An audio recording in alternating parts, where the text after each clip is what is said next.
Bismillahirrahmanirrahim. Assalamualaikum warahmatullahi wabarakatuh. Dalam sebuah hadis yang diriwayatkan oleh Imam At-Tirmidzi, Rasulullah sallallahu alaihi wasallam pernah bersabda, "An Abdullah bin Mas'ud radhiyallahu an qala Rasulullah sallallahu alaihi wasallam, ala ukhbirukum biman yahrumu 'alan nar aw biman tahrumu 'alaihi an-nar." Ala kulli qaribin hayyinin sahlin. Dari Abdullah bin Mas'ud radhiyallahu an, ia berkata, Rasulullah sallallahu alaihi wasallam bersabda, "Maukah kalian aku beritahu orang-orang yang tidak akan disentuh oleh api neraka, atau orang yang tidak akan masuk ke dalam api neraka? Mereka adalah setiap orang yang memiliki sifat qaribin hayyinin sahlin." Hadis riwayat At-Tirmidzi. Dalam riwayat yang lain disebutkan ala kulli hayyinin layyinin qaribin sahlin. Orang yang memiliki 4 sifat, yaitu sifat hayyin, sifat layyin, sifat qaribin, dan sifat sahlin. Shadaqa Rasulullah sallallahu alaihi wasallam. Jemaah yang dirahmati Allah, ada 4 sifat yang kita bisa ambil di dalam beberapa hadis tadi. Sifat yang sangat diistimewakan oleh Allah Subhanahu wa taala pada diri seorang hamba. Bahkan Nabi SAW sampai memberikan jaminan, siapapun yang memiliki 4 sifat ini, tahrumu alaihin nar. Api neraka tidak akan membakarnya, atau dia tidak akan mungkin masuk ke dalam api neraka. Sifat yang pertama adalah sifat hayyin. Kalau kita membaca di dalam Al-Quran, di antara ayat yang menjelaskan tentang sifat hayyin ini adalah surat Al-Furqan ayat 63. Allah Subhanahu wa taala berfirman, A'udzu billahi minasy syaithanir rajim. Bismillahirrahmanirrahim. Wa ibadur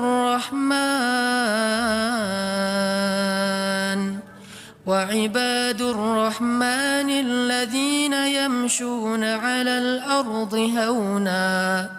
وَإِذَا خَاطَبَهُمُ الْجَاهِلُونَ قَالُوا سَلَامًا. Sadaqallahul azim. Di antara ciri hamba Allah yang dicintai oleh Allah yang Maha Rahman adalah yamshuna 'alal ardi hauna. Orang yang berjalan di muka bumi dalam keadaan haunan atau hayyinan. Haunan atau hayyinan, para ulama menerjemahkan adalah orang yang memiliki sifat tawadhu, rendah hati. Dan sifat rendah hati ini adalah sifat dasarnya seorang hamba.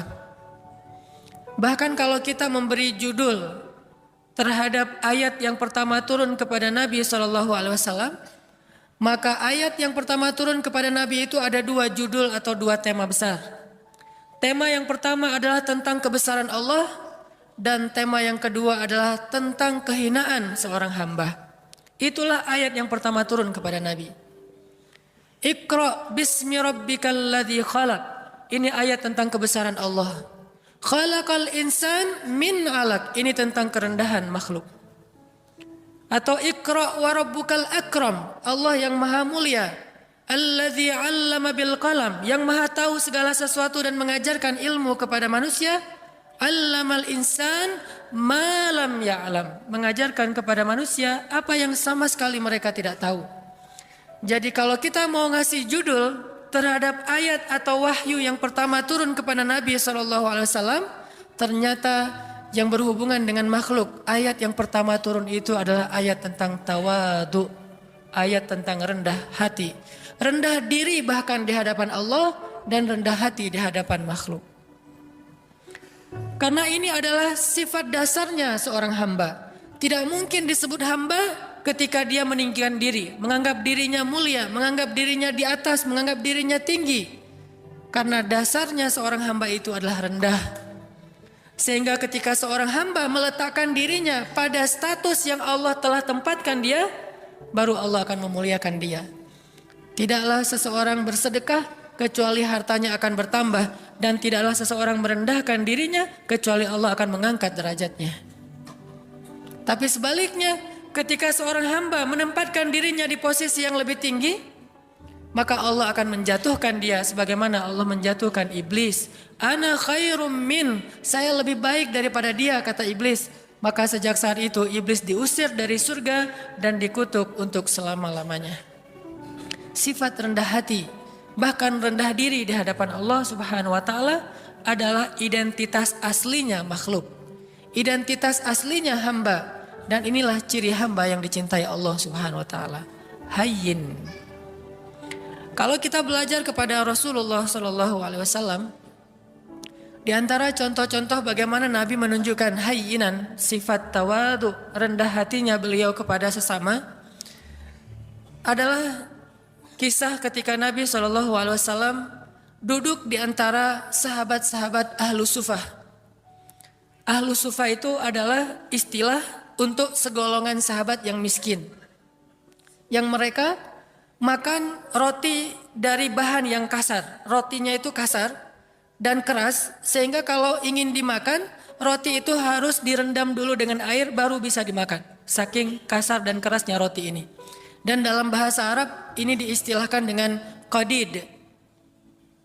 Ketika Nabi duduk di antara para sahabat miskin, lalu mereka menghidangkan roti-roti yang keras di hadapan Nabi, lalu mereka merasa tidak enak hati karena malu kepada Rasulullah, menganggap Rasulullah tidak pantas makan roti seperti yang mereka makan. Apa kata Nabi? Sesungguhnya saya adalah anak seorang perempuan yang biasa makan qadid. Sesungguhnya saya adalah anak seorang perempuan yang biasa makan qadid. Nabi ingin menempatkan dirinya sama dengan yang lain, sehingga yang lain tidak merasa canggung kepada beliau. Dan beliau mengatakan, saya sudah biasa makan makanan seperti ini dari dulu juga. Jadi kita sama. Akhirnya para sahabat merasa nyaman makan bersama Rasulullah SAW. Ini namanya hayyin. Tidak mencari perbedaan, tidak menganggap dirinya tidak pantas atau tidak level dengan orang lain, tetapi justru merendahkan diri sehingga menjadi sama dengan orang lain. Bahkan dalam riwayat yang lain yang mungkin ceritanya juga cukup terkenal, walaupun ulama memberikan judul yang berbeda-beda terhadap kisah ini, adalah kisah ketika Nabi bertemu dengan sekelompok penggembala ternak. Dan di Arab pada masa itu yang menggembala ternak rata-rata bukan menggembala ternak pribadinya, bukan miliknya, biasanya milik orang kaya digembalai oleh orang-orang miskin. Sama kayak Nabi dulu pernah menggembala ternak-ternak orang Mekah, bukan ternak beliau sendiri. Ketika Nabi duduk di antara para penggembala, maka Nabi menyampaikan tidaklah Allah mengutus seorang Nabi kecuali mereka pernah menggembala ternak. Kenapa Nabi mengatakan ini? Mungkin ada ulama yang memberi judul hadis ini dengan judul tentang karakter building, tentang leadership. Tetapi jangan lupa bahwa angle lain dari kisah ini adalah sesungguhnya Nabi mencari persamaan antara beliau dengan orang di sekelilingnya, bahwa beliau mengatakan tidaklah Allah mengutus seorang Nabi kecuali pernah menggembala ternak, seolah-olah menggembala ternak itu adalah pekerjaan yang mulia dan membuat mereka tidak pesimis, tidak rendah diri di hadapan Nabi SAW. Ini adalah cara-cara cerdas Nabi SAW dalam menyampaikan akhlak, menunjukkan akhlak hayyin, rendah hati di antara para sahabat. Banyak lagi hadis-hadis yang luar biasa, kisah-kisah bagaimana Nabi rendah hati di antara orang lain, di antara para sahabat. Bahkan ketika Nabi SAW berbicara dengan anak kecil, maka Nabi akan jongkok supaya setara ukuran tubuh beliau dengan tubuh anak kecil. Tidak berbicara seolah-olah beliau adalah seorang atasan kepada anak kecil yang bekerja di rumah beliau seperti Anas bin Malik. Ini bahasa-bahasa hainan, orang-orang yang rendah hati di hadapan makhluk. Dan Allah Subhanahu wa taala seringkali mengingatkan manusia tentang sifat rendah hati dengan cara menyebutkan asal muasal penciptaan manusia. Hampir semua ayat tentang penciptaan manusia ada pesan moral tentang hainan, rendah hati di dalamnya. Tidakkah kalian perhatikan dari apa kalian diciptakan? Ada ayat diciptakan dari tanah, ada ayat diciptakan dari dua manusia itu Adam dan Hawa. Ada ayat yang diciptakan dari setetes air yang hina.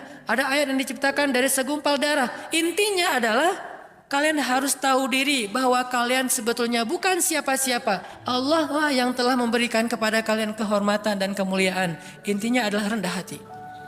Hampir semua ayat tentang penciptaan manusia ada pesan tentang rendah hati di dalamnya.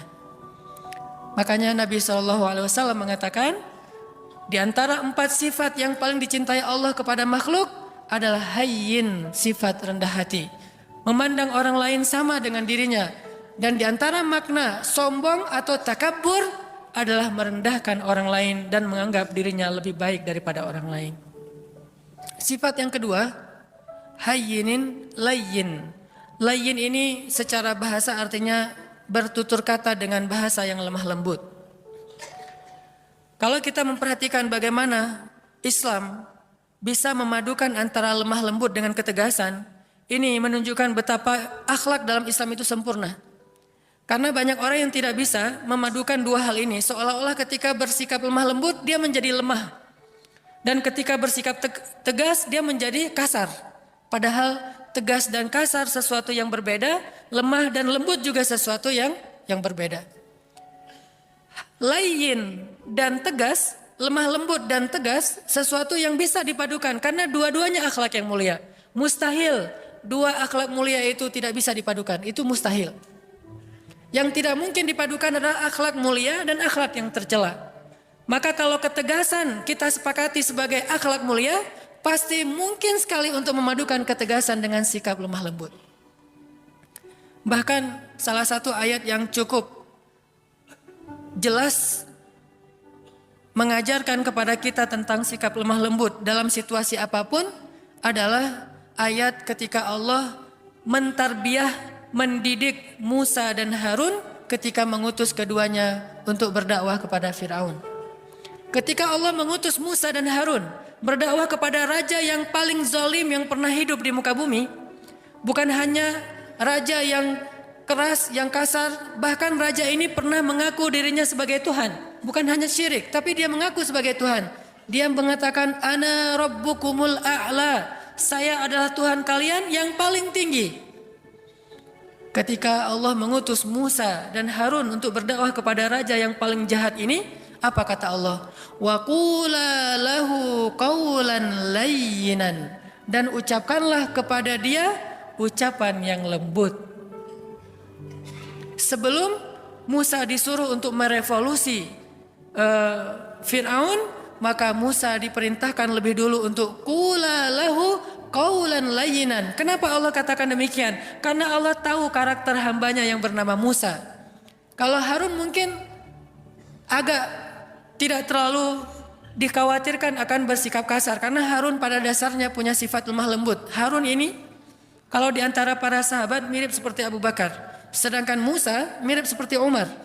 Memang terkenal dengan kerasnya terhadap kebatilan. Sehingga sebelum Musa bersikap keras atau tegas kepada Fir'aun, maka Allah memberi dia briefing, memberi dia nasihat, qula lahu qawlan layyinan, katakanlah kalian berdua kepada dia ucapan yang lemah lembut. Dan perhatikan juga kisah Ibrahim ketika berdakwah kepada ayahnya. Begitu ayahnya marah-marah kepada Ibrahim, bahkan mengancam akan merajam Ibrahim, apa kata Ibrahim? Qala salamun alaik, sa'astaghfiru laka rabbi, innahu kana bi hafiyya. Kata Ibrahim, salam, gak apa-apa wahai ayah, aku akan minta ampun untukmu kepada Tuhanku. Sesungguhnya Tuhanku sangat baik kepadaku. Qawlan layyinan, sebelum kalimat-kalimat yang lain. Bahkan Nabi SAW bersabda, sesungguhnya Allah itu maha lembut dan mencintai kelembutan. Dan Allah akan memberikan kebaikan melalui jalan yang lembut, yang tidak diberikan dengan cara-cara yang kasar. Maka muncullah salah satu kisah yang cukup fenomenal dalam kehidupan Nabi tentang sifat lemah lembut, adalah adegan ketika ada seorang laki-laki Badui buang air kecil di dalam Masjid Nabawi. Ini masjid tersuci nomor 3 di dunia bagi kaum muslimin. Setelah Makkah, nomor 2 bahkan setelah Makkah, kemudian Nabawi, kemudian Masjidil Aqsa.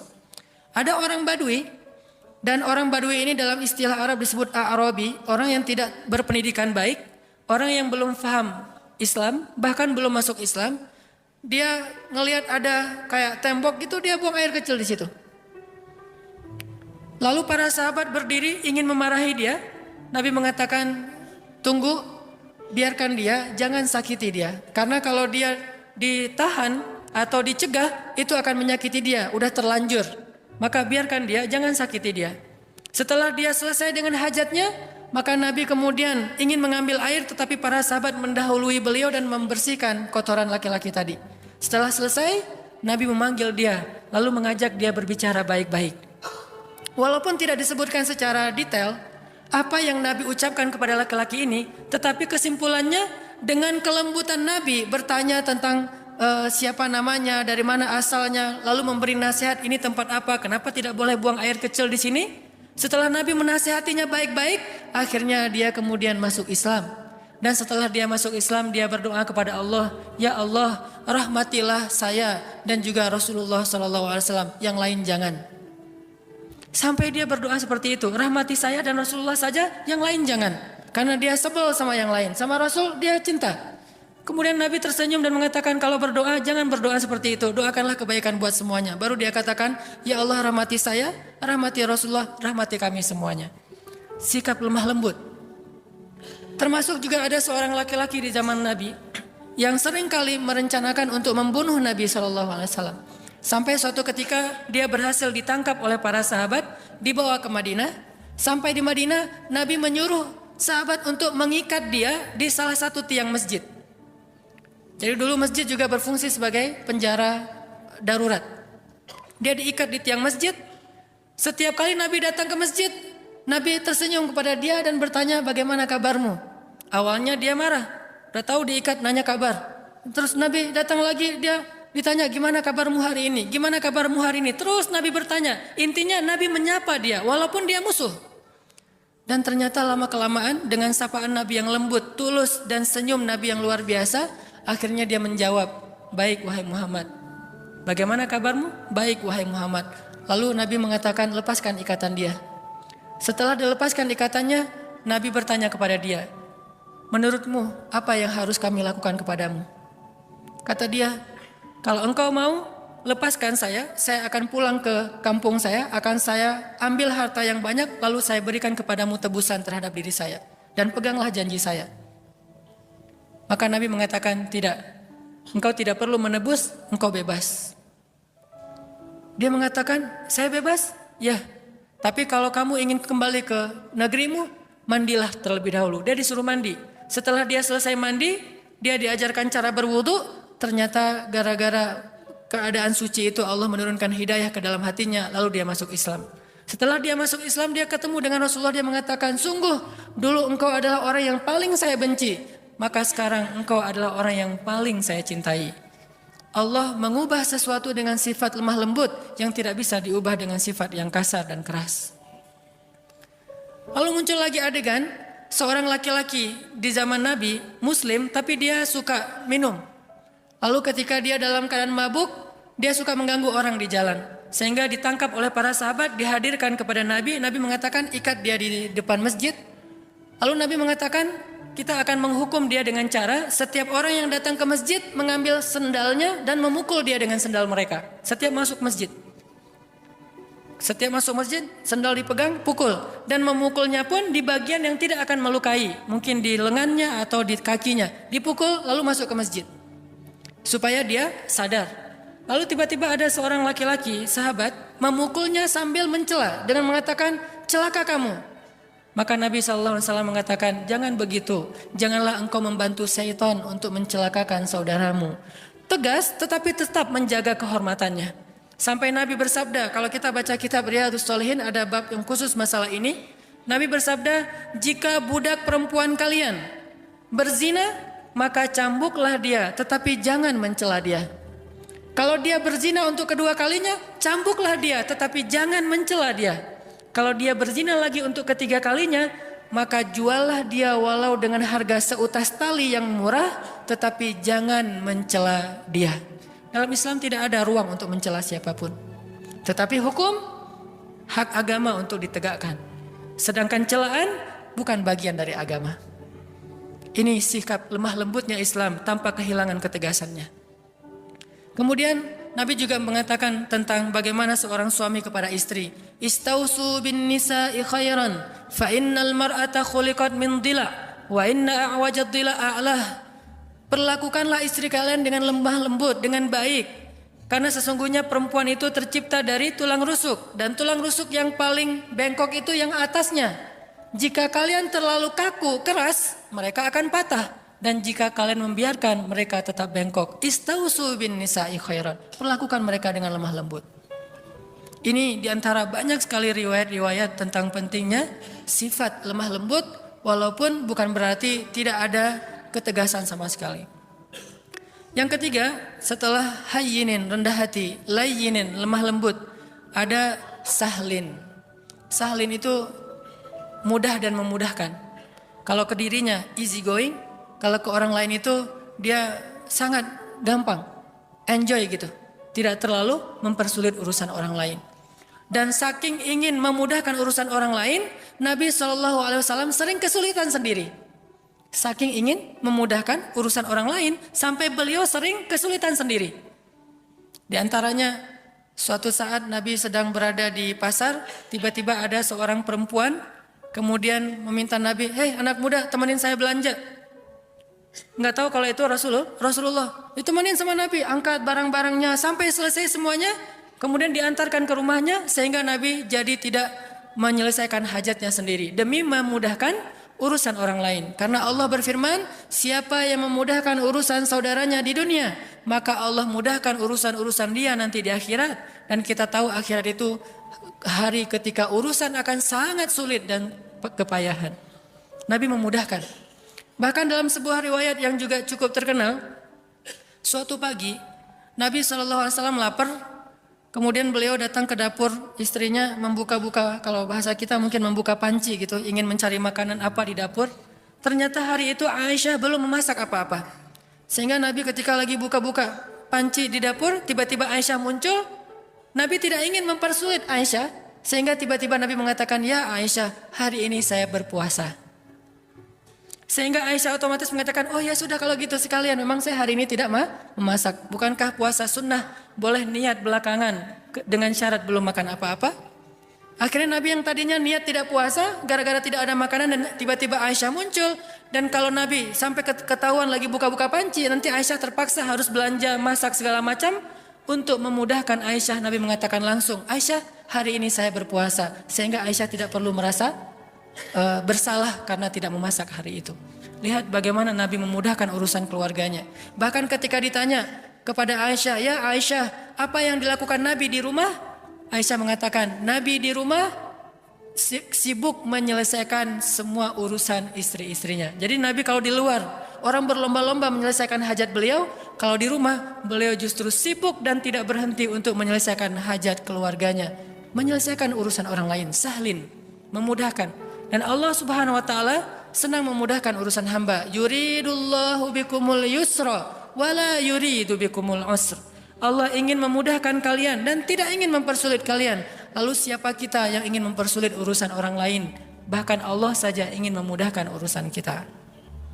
Yang terakhir, sifat yang dicintai Allah dari seorang hamba adalah qaribin. Qaribin ini lalu menjadi bahasa Indonesia karib, artinya dekat, akrab, tidak jaim. Orangnya itu mudah untuk bergaul. Baru kenal dengan dia langsung akrab.